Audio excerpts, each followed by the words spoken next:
Tu vas me dire ce qui s'est passé maintenant au Leclerc. J'ai vu qu'il y avait eu une émeute et qu'apparemment tu as été blessé. J'ai été blessé, oui et non. Vas-y, raconte-nous tout parce qu'on lit tout et n'importe quoi. Ouais, il y a eu beaucoup de trucs dans la presse qui sont sortis.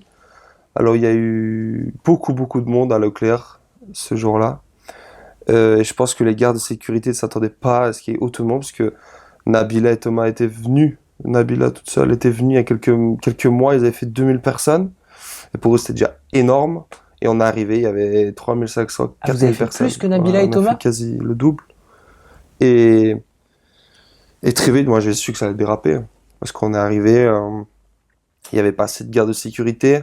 Les gens montaient, il y a des gens qui se faisaient écraser. On était sur une petite scène, mais pas plus haut que la chaise. Il y a tous les gens qui criaient partout. Je voyais des gamins en train de transpirer, pas bien. Les gens portaient leurs gosses de même pas. Non. Tu comprends, toi, tout cet engouement pour vous ? Non. Franchement, je le comprends pas. Pour Ça moi... fait maintenant 2 ans que tu fais ça ? Un an. Un an, c'est vrai. Un an, ça fait pas si longtemps. Ouais, un an et demi. J'ai commencé les presses en juin l'année passée.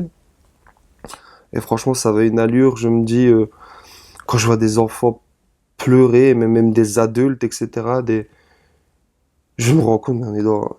Je sais pas, on n'est pas Brad Pitt, Angelina Jolie, j'ai pas tourné dans les films d'Hollywood, je suis pas footballeur, on est juste des personnages de télé.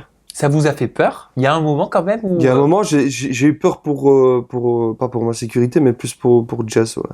À quel moment Parce t'as que eu Jess, peur ? elle fait elle est fort angoissée, quoi, beaucoup de monde, et elle se sent vite oppressée, j'ai eu peur qu'il lui arrive quelque chose. Donc voilà, on a dû rentrer en haut dans les loges.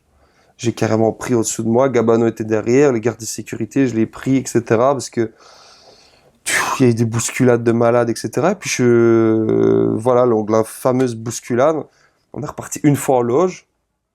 Et là, on nous a dit, c'est bon, on ne retournera plus. On est quand même retourné en bas, faire un maximum de photos. Mais on s'est fait écraser, bousculer dans tous les sens, c'était plus possible. C'était quoi ? C'était un problème de sécurité ? Il n'y avait pas assez de sécurité ? Ils n'ont pas mesuré l'ampleur Ils n'ont pas mesuré l'ampleur. Parce qu'il y a comme 10 gardes. Et comme 10 gardes, il y avait les sapeurs-pompiers, etc. On peut pas mettre 50 vigiles non plus pour nous. Et après, on a dû remonter. Et c'est là que ça a dérapé, en fait. On a été bousculés un peu de partout. Il y a des gens qui sont venus sur moi, qui ont essayé juste pour me toucher, pour avoir quelque chose, pour me serrer la main et tout ça. Et j'ai reçu, je sais pas si c'est un projectile ou si on m'a griffé dans l'œil ou si j'ai reçu un doigt ou quoi. Je suis remonté, j'avais une griffure ici avec un peu bleu là. Donc voilà, mais il n'y a pas eu de bagarre ni quoi que ce soit. Heureusement qu'il n'y a pas eu d'incident Il n'y a plus pas important. eu d'incident majeur, mais c'était mieux pour nous et surtout pour eux de quitter Bien le sûr, centre parce que la commercial. sécurité c'est pour vous, mais c'est aussi Surtout pour les pour les personnes enfants, qui sont etc. venues et Voilà. les jeunes qui sont venus vous regarder.